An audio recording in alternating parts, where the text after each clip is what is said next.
जदि आपण मध्य प्रधानमंत्री किसान सम्मान निधि योजनार हिताधिकारी तेबे यही खबर आपणक पई एक खुशी खबर। देशर चाषी को 102 खुशी खबर देवी सरकार।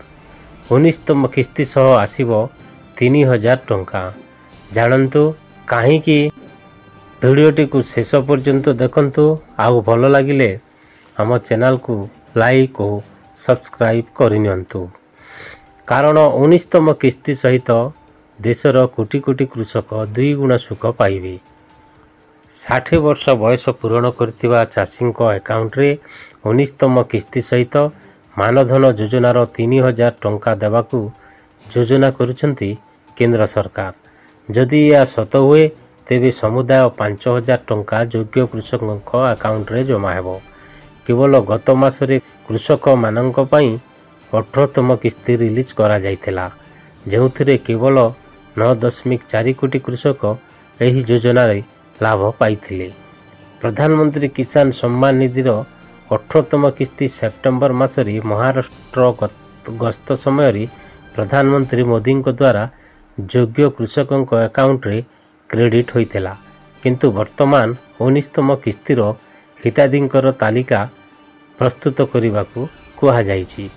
एबे देखिबाकू बाकी रहिला किते कृषक एथर पीएम पांठीर लाभ पाइबे।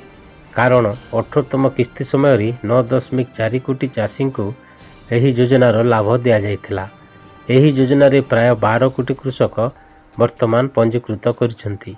एबे देखिबाकू बाकी रहिला कि एथर किछि चाषी को जोग करा जिवो किंबा कटा जिवो। 60 वर्ष बयस पूरण कर सारिबा परे एहीपरि चाषी को मासिक किस्ती भाव में 3000 टंका दि जाए।